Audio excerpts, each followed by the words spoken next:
Join us as career changers, company leaders, industry experts, and others who have been in your shoes share their stories, insights, and lessons learned to help you find enjoyment through employment in the tech world.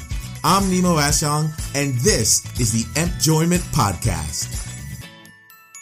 Empjoyees, it is great to talk to you today. We have on our episode an episode with Matt Plaks, and Matt is all about standing taller with technology. And he does this through his company Tembu, which really is in the Internet of Things space. And in our conversation, Matt makes it a point to point out how he helps individuals who may not be technologically coding inclined still be able to take part in one of the growing spaces in technology right now.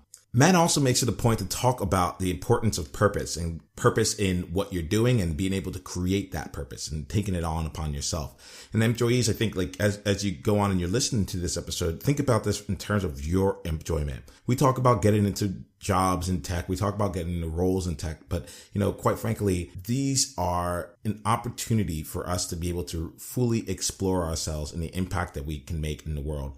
So think about that as you listen to this episode. Think about that as you take on the advice that Matt shares and consider your purpose as you're pursuing your next career opportunity. I want to make sure you know that this episode is sponsored by our complimentary exploration coaching, which you can get over at empjoyment.com/coaching. And it's something that I strongly believe in, which is why I'm making this offer and this gift to each of you that are listening. When I look at people who are successful, especially the people who are at the top of their crafts, I look at CEOs, I look at vice presidents and other people who are leading the organization from an executive standpoint or near executive standpoint. One thing that seems to be consistent there is that they have someone else that's helping them get a clearer vision of their vision for life and for their business and how to actually make those strides come to life. And when I thought about it, I realized that if these successful people who are clearly doing things and making an impact on such a large scale have a coach, then what's stopping me from having one? And, it's interesting because I actually have gone through several coaches who have helped me find my balance. And even if all this experience of the exploration does is help you gain clarity in terms of what you want for your level of enjoyment, in terms of where you want to apply yourself and your skills and your passions when it comes to the tech world, or in terms of seeing your ultimate goal, whether it's to ultimately run a business of your own or to have a secure and stable lifestyle for your family, or working in a completely different part of the world while still making a contribution to something that you're actually very interested in. Whatever your motivations are, even if this period of the two of us working together just gives you a chance to know hey, I can do this and I can find someone to help me make this move forward, well, then I think that it's been a great use of your time. I'm offering it now for a limited time, completely complimentary. Consider it my gift to you. And we'll spend 2 hours diving into your career journey and where you want to go. And we'll talk about your aspirations, and you'll get a chance to talk about things that you may not be able to talk to with anyone else in your life. And that's totally fine. That's why I create this specific space for you. So you can go to empjoyment.com/coaching to take advantage of it while it's still available. So with that, let's go ahead and jump into this episode with Matt Plaks. I'm looking forward to seeing you on the other side of this episode. Enjoy.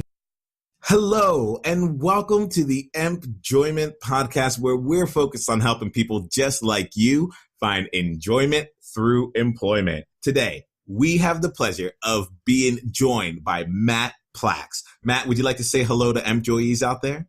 Hey, everyone. Hey, Matt, let's let them know a little bit about you. So Matt graduated from Harvard University in 2014 with a bachelor's degree in visual and environmental studies. He started his career as a bread baker working at a wholesale bakery in Philadelphia before making a switch to Tembu to work on business development in the Internet of Things space. He currently leads Tembu's efforts to upskill the global workforce. Ooh, Matt, we're going to be in for a treat here.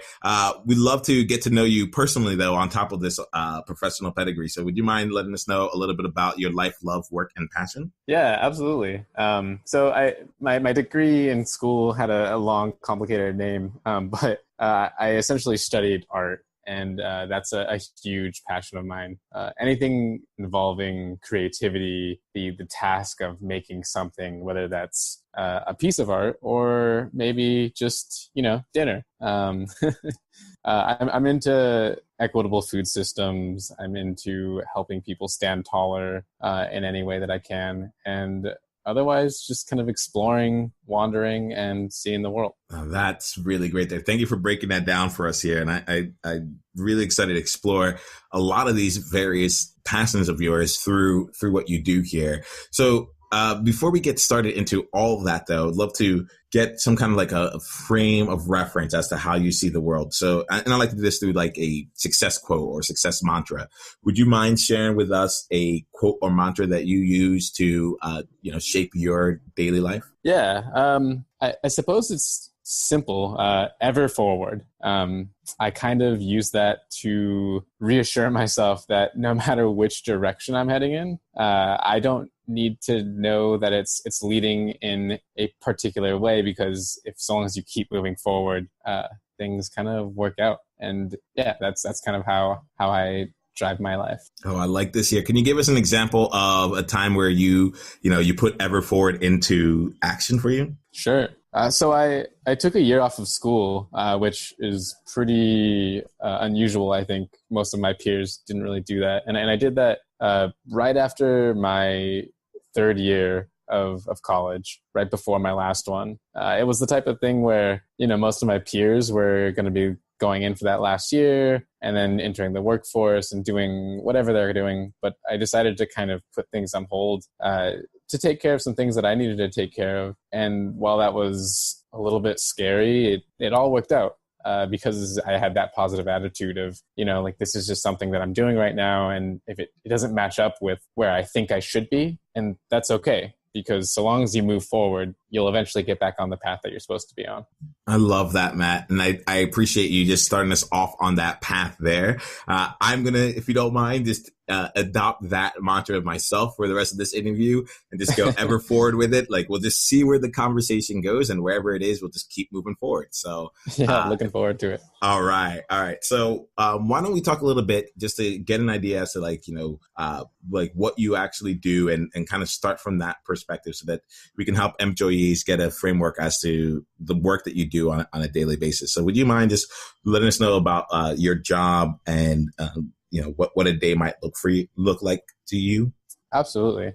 So I handle general business development and strategy at Tembu. That's, working with large corporations and the C-level folks at those organizations to help them establish and move forward with their digital transformation, which is like a big thing, especially in the tech space, but really it's a thing that's becoming adopted by really everyone. And so I might be emailing some customers, helping them along their digital transformation journey. I might be having a call with another company to help them figure out, what should they do. And then, as you mentioned, I'm also working on our efforts to upskill the global workforce and helping people stand taller with technology, as opposed to hailing technology in a vacuum.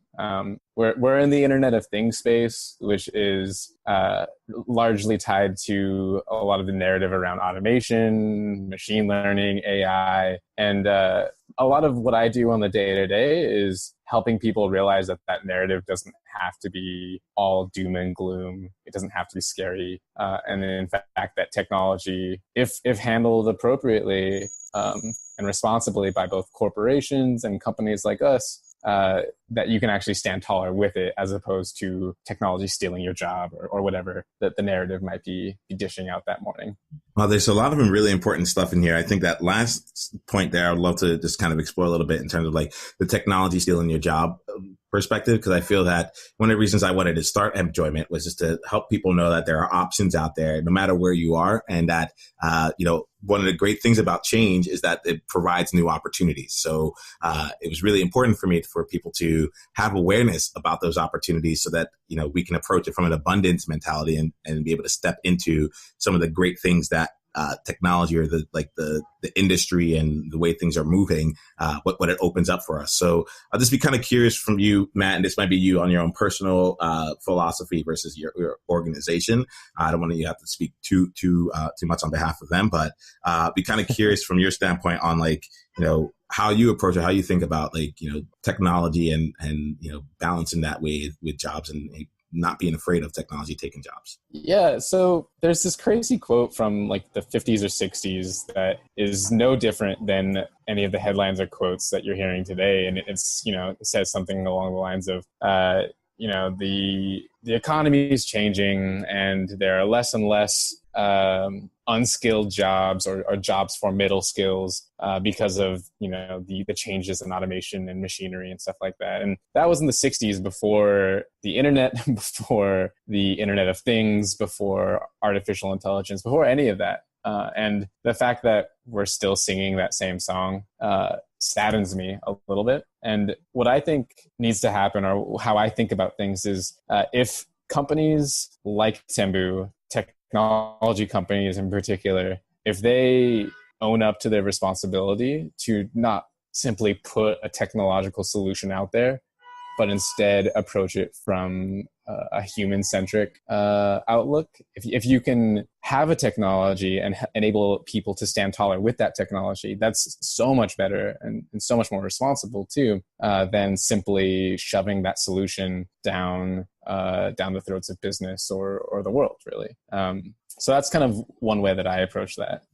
And you had mentioned something about standing taller. It's come up a few different times, and I'll be kind of curious to you, what that means, and maybe you can help employees go along on that journey of what standing taller means, so that when it comes up, we're oh yeah, we're right there with Matt. So when I use that language, it's often tied to my work at Tembu, because I've seen time and time again, with no real effort aside from the design of our tool set, certain people who maybe they have a technical background from the standpoint of, they're used to working with machines, or they're used to working with schematics or something a little bit more abstract. We've seen those sorts of people take on the Internet of Things and build incredible solutions using technology that they normally wouldn't be able to access. So these are people who have a background as an engineer, a factory technician, or whatever, and they're able to tap into this world of software and hardware using our tool set. So they're able to stand taller with technology, as opposed to having a technological solution come in and replace them. And that's how I think about that phrase, standing taller with technology. Thanks, Matt. I think that's such a fun way of being able to look at it, and not even just fun. I'm not taking it far enough. An empowering way to look at it, and I think that's one of the things that really excites me about this conversation, and one that we've had so far, because I feel it's very much in the lines of how do you empower people, and I really like this idea of standing taller and being able to embrace and leverage versus having to operate from a place of scarcity and fear. So thank you for explaining that a little bit further. Now that we've gotten kind of a picture as to what you do over at Tembu, we'd like to just kind of get an understanding of how you actually ended up there, and how you got into this role, and kind of given some of your past passions and such, how this all kind of came together for you. So would you mind taking us to the beginning of your professional journey, wherever that happens to be for you, and letting us know about how you got from there to where you are right now? Yeah, it sort of is taken piecemeal. It doesn't make sense, but if we hold on to that mantra ever forward, we'll get to where I am now. On my year off, I was supposed to be in Africa doing photo and video work for Massachusetts General Hospital. They didn't get a grant that they were expecting to, and so that opportunity fell through. And while I was already committed to taking a year off, I actually ended up working on a political campaign in Los Angeles. It was for a candidate that their values resonated with me, and despite having an art background, I somehow ended up managing the finances and strategy for that campaign. I went from there back to school, and in my last year of school, I lived in a a co-op, a cooperative living space. And I, out of nowhere, decided to pick up bread baking as one of the things that I could do to give back to that community that I lived in. And from there, I decided that I wanted to be a professional baker, which, I went to Harvard's Career Resources office. They help people figure out what they want to do in life, help them set them up with interviews and jobs, and just act as a resource for students. And when I told them that I wanted to be a baker, they said like, "Oh, that's interesting. Like that's cool." And then the conversation sort of stopped.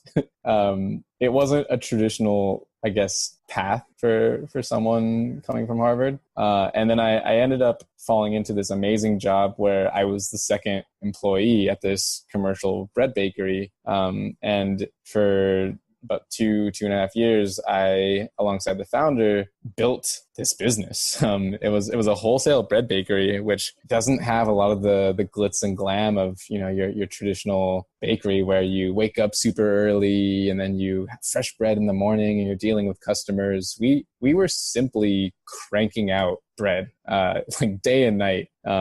At times it was pretty rough, but I learned a lot about first off baking.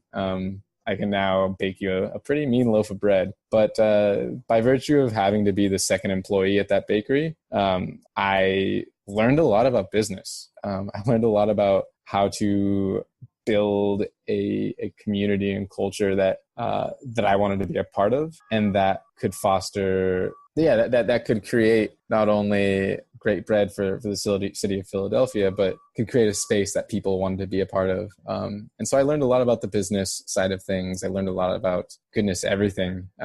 And at a certain point, I realized that, at least from a commercial production viewpoint, that bread wasn't exactly for me. It's still something I love, and it's led to a lot of other interests and passions of mine. But if I was going to be involved in bread production, it needed to be something a little bit different. And right around that time, I realized that my family needed just a little bit of financial help, and I decided to leverage both my experiences at the bakery and in the past, but also, quite frankly, the fact that I went to Harvard and could probably find myself a job that would, allow me to take care of some family matters. And that's truthfully what led me to Tembu. It was an interesting company. They were doing work in a space that I was really fascinated by its potential. And after a few conversations with them, I realized I really liked the team. I really liked the product, and I would have loved the opportunity to work there. And thankfully,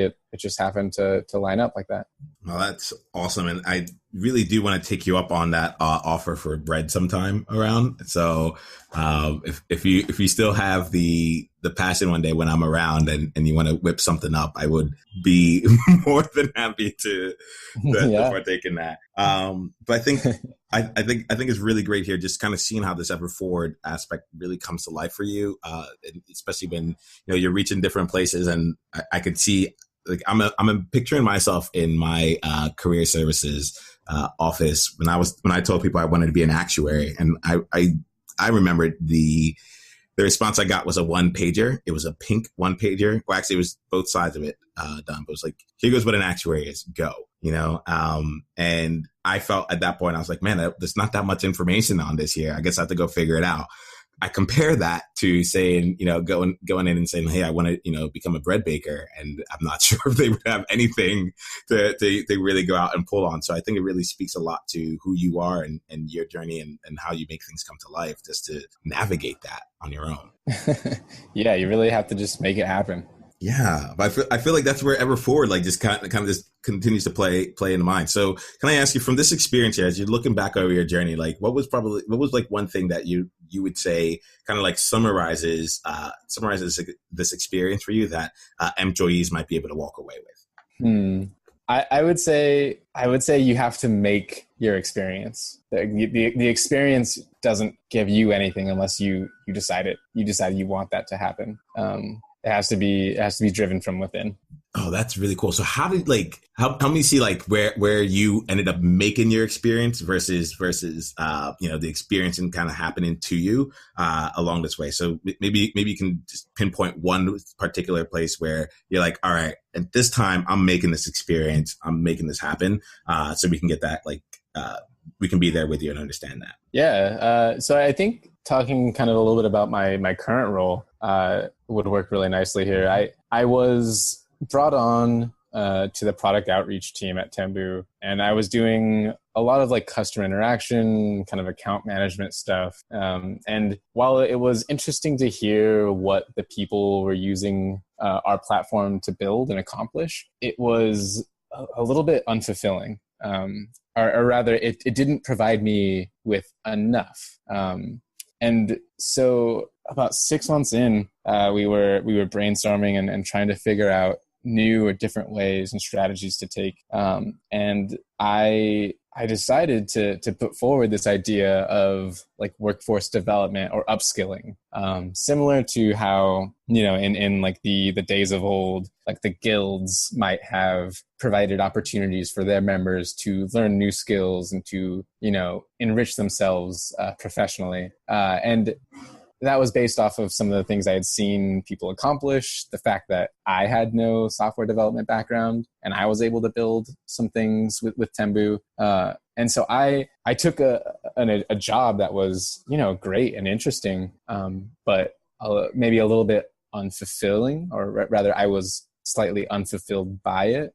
And I decided to kind of stick my neck out there and say, this is something that we should be doing. And that suggestion was something that mattered a lot to me and that I knew I could pull purpose from, that I could pull fulfillment from if it was actually adopted. And since then it's taken off. And, now I spend a good chunk of my day every day continuing to work on this. And had I not decided to make that experience for myself, it very likely would not have happened. I'm sitting in this room here and I'm picturing this conversation going out there, and you're just I'm just going to put this out there, how do we help upskill these people along the way? And I'm happy for you that you're able to do this. And I appreciate this insight into how you actually made that experience come to life. So thank you for that there. And I would love to kind of take this aspect here of these difficult situations or places where you're not necessarily sure how things are going to go for you, and translate that into a time where things didn't work out as you had planned. I'm really talking about a roadblock that you encountered, a time where you might have failed at something, and really would love to get an understanding as to what was the situation around it, what were the steps that you took to overcome that roadblock, and how did things end up for you as a result. So would you mind walking us through one specific example of a time that you failed on the job and the steps you took to overcome it? Yeah. So at the bakery I was at, we were often faced with a lot of tough decisions, particularly as regards staffing. It takes a lot of skill and knowledge to produce high quality, artisanal bread. And truthfully, people with those skills and abilities should be compensated appropriately. It wasn't my business. And also we were so small and really scrappy at this point. And we weren't able to compensate people, what I would say would be adequately or rather appropriately. And so we had to make a lot of tough decisions as regards hiring. And there's one instance where there was someone who was incredibly talented, was incredibly hardworking, but might not have been that great of a person to have on your team. Not because they themselves were mostly because of their impact on others. And I think I view that decision to, with the founder, green light that hire in a time of need, quite frankly, as somewhat of a failure because it wasn't really healthy for the culture of our business, and it wasn't a good decision for the other employees at that business. And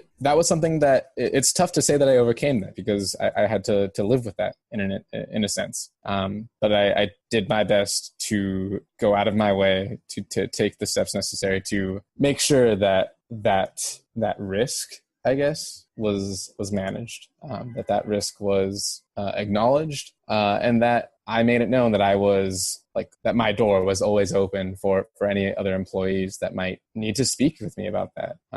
I think that it was really tough to be that open with other employees about a decision that myself and the founder had made. But it was something that I think if one could say that I did overcome that, I think that was sort of the path that I took for that.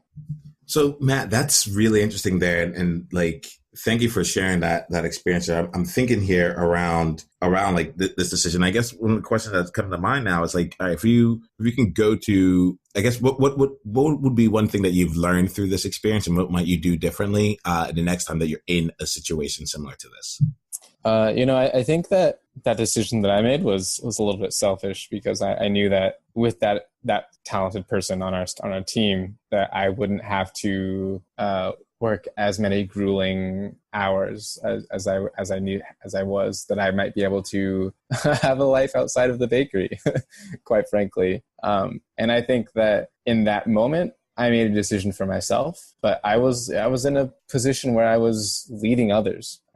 And I ignored those people at that time.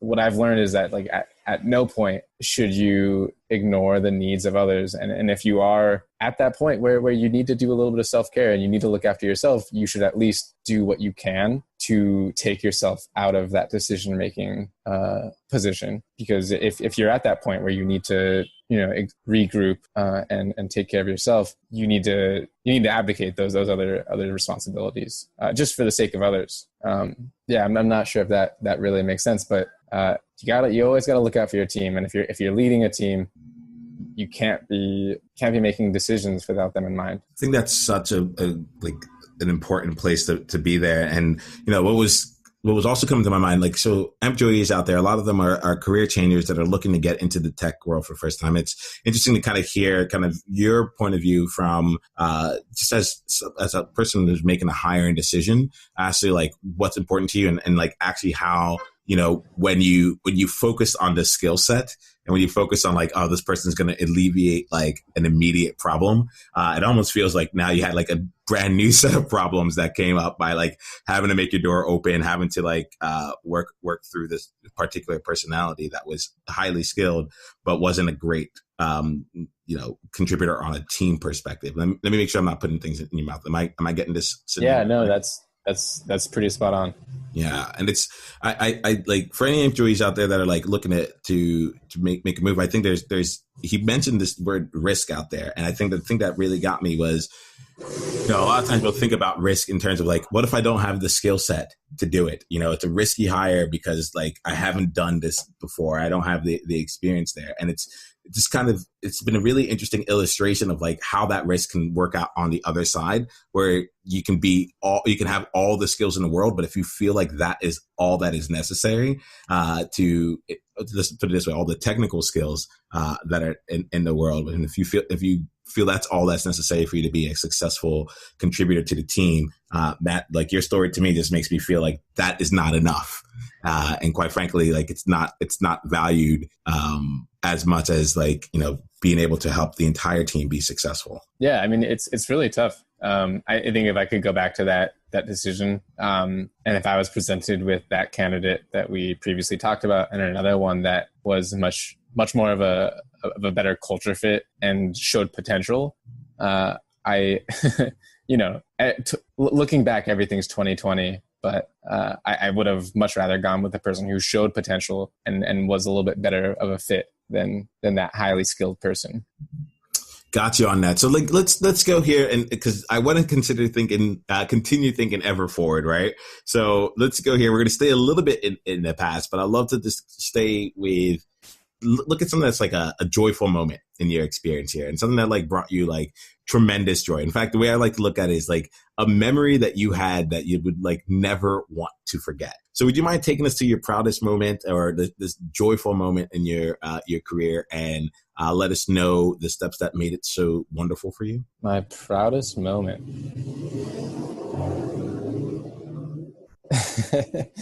I think my proudest moment happened quite recently, actually. I threw out this whole upskilling and workforce development idea as something that was a part of a brainstorming session. So there was little risk on my end.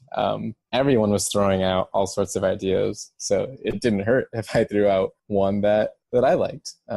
And pretty recently, I was talking with the founder of our company, and we've had a few things that have kind of snowballed and built up around our upskilling efforts that have shown a lot of promise and give a lot of hope moving forward. And we were just talking about this thing that at one point was a crazy idea to me and was just validated by someone that I respect and someone that I think has a lot of great perspectives. And having that validation for something that I thought at one point was kind of a crazy idea, it really kind of, I just lit up when that happened. And yeah, that's actually pretty recently that took place. Congrats on that there. And like, I think that's so wonderful that you're able to get that, like, that kind of validation, that kind of recognition. And even if it's just in a conversation, it's interesting because no matter what, the success was happening, right? The data, the stats, the impact that it was having on other people's lives, that was taking place regardless. But it's really cool that like you're able to get on a personal level, like something that filled you up and brought you joy through that interaction, right? Because it's like the reality is still the reality, but I'm really happy that you had this other perspective to help you really be able to really enjoy and take pride in the work that you put out there, from idea to actualization. Well done. Yeah, thank you. Yeah, so like, kind of looking at that moment, looking at this experience here, like, if you had to like summarize like one golden takeaway for people to kind of like walk away from this year, what would you suggest to employees? You have to create your own value. You have to create your own purpose. I don't think that, if you're looking at a career change, maybe it's because you're not feeling like your current opportunity is everything that you need it to be. And I would encourage the career change. I think moving forward, jumping into new perspectives is something that, and new experiences is something that is valuable. And I think that as you transition into this new thing, it's going to be tough. It's going to be scary. And you're probably going to hit a few different points where you feel overwhelmed. Then maybe you're comfortable and you feel a little bit antsy because it doesn't quite feel right. Or wherever you're at, just know that you can create purpose out of whatever experience you're in. And I think like the tech space offers a lot of that, particularly just given all that it's doing for the world. So create your own value, and know that you like absolutely have the ability to do that yourself. It doesn't have to be handed down from your boss. It doesn't have to be handed down from your supervisor or whoever. Like, this can come from you. That is such an empowering way to look at this all here, Matt. And I appreciate all of that there. In fact, as we wrap up our conversation, I'd love to just like kind of bring things down to kind of like a concrete, tangible, like next steps. If you were at this time to talk to someone, I'm to like this, like if you can imagine for a second, just one person out there that's listening to this podcast who comes to you and says like, look, I'm ready to make this change in my life. I'm ready to create that purpose and to find enjoyment through employment, through a career in tech. What advice would you have for that person to help them take action this week that will help them move ever forward? I think it's really important to be purposeful in the type of company that you're looking at. The tech space is absolutely huge, and the roles that one might have within that space are equally large. I think that it's important that you find a company that is doing something that interests you, that excites you, because I think it's a lot easier to create that value, to create that purpose for yourself, if you can at least get behind what the company's doing. And maybe even not what the company's doing itself, but what people are doing through the company, whether that's your customers or your peers at the company. be purposeful about that. And so as far as like tangible next steps, I would say like it's incredibly easy to start researching, to look up companies that interest you, look up companies that are similar to companies that interest you, and to start reaching out to people who are in those spaces, just to grab a coffee with them. To, you know, it doesn't have to be about you trying to get like a pre-job interview, but just hear from them, you know, hear what they have to say about the space they're in and why they're still there. Because I think that is a really solid first place to go. And it's something that, you know, if you're listening to this podcast, you clearly have a computer or some access to the internet, you can start researching and looking into people like that. So that's what I guess I would suggest as tangible next steps. Oh, thanks much, Matt. And I kind of want to just ask you now, like, why are you still in this space then? Yeah, I think technology has a lot of potential to either wreck the world or make the world far, far better than any of us could imagine it. And I think that I care about the latter of those two examples. I want people to be able to not be afraid when a new technology comes out, to realize that a new technology might be able to help them in their jobs, or that it's something that will empower them and help them again stand taller. I think I need to be here right now to help that. Not that I'm, you know, so much more skilled or adept at navigating this space than someone else, but I think the more people we have taking this standpoint, the more people are going to move forward and really, really grow. And so I'm happy to continue to stay in this space to continue working at this. Yeah, but like I feel so similarly. Like I think it's important, and the way I often describe it as it's all the things. You know, it's you going out and helping people stand taller. It's me through this podcast. It's each employee by taking action and you know, being a person that someone else in their community, maybe their family member or someone that they know in their lives, like they see them and they get inspired through their action. And little by little, we all have basically all the various means of support to make us successful and help us really embrace the opportunities that are out there, as opposed to operating from a place of fear. So, you know, at no point, I want to commend you for what you do and commend you for deciding to take this on with a place of responsibility, you know, not just of financial means and not just of like fulfillment in terms of, can I live the life that I want? But it really seems that you take the time to be thoughtful and purposeful with all this, and to really make sure that you are making an impact that you can be proud of and that you feel is really helping the world and helping others. So with that, I just want to say, like, I really appreciate you, Matt. I really appreciate you taking the time to share your stories. I really appreciate you putting yourself out there and taking on that personal responsibility to try and make the world a better place through whatever lens that you are currently pursuing. And with that, it brings me great joy that we've had this opportunity to have this conversation. And I want to wish you the opportunity to experience joy each and every day. Why don't we end things off here? And I'll say, take care, Matt. Thanks so much. Joys, are you feeling like moving ever forward? Because I certainly am. And Matt encouraged us to find a company or role that aligns with your current purpose in life and work.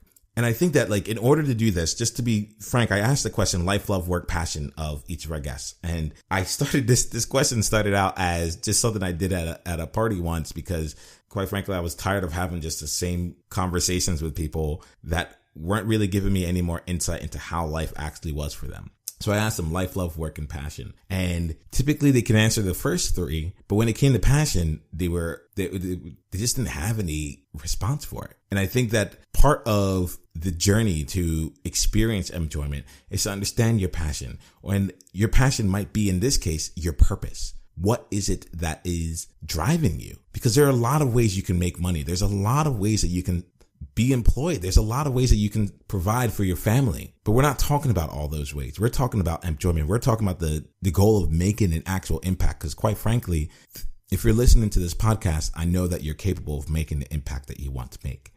So I guess the first thing here as we look into today's joining is to really take the time to just sit back and understand and define and establish what is your goal? What is your purpose overall? And then how does your time in your next role or in the company that you choose to be a part of, how will that contribute toward your overall purpose? How are you going to make it a point to continue to grow toward your purpose in life? And this does not need to be changing the world overall. It could be just making sure that you and your family are taken care of so that for that part of your world, that is in a completely amazing place. Maybe it's just being a role model and an example of someone who's pursued their dreams, and in doing so has given other people a chance to pursue those. I'll let you figure that out for yourself, but it's a very big determinant of truly experiencing enjoyment, so that because you know what you're working towards. So Matt gave his suggestion to make that purpose come to life. He said, research a few different companies, find a few that you like, and can connect with a few of the people inside of that organization, maybe even over coffee. So for today's joining, which is joining number 3, you can just go ahead and share it with us inside the Empjoyment community over at empjoyees.com with the hashtag joining23. I'd like you to share with us what your purpose currently is, as well as one company that aligns with your purpose. And it could be a role. It could be one of those things where you're like, I know this is what I am here to do in life, or at least for the next 2-3 years. And this is a company, or this is a role that really brings that to life. I'm looking forward to seeing that and having that in mind. That's going to also help me know who to bring on the show, how to help you out, and how to help you move forward even better. All right. So, ever forward is where we are. We're going ever forward. And I want to explore all that with you over in the Empjoyment community. I'll be talking to you soon. Take care, Empjoyees.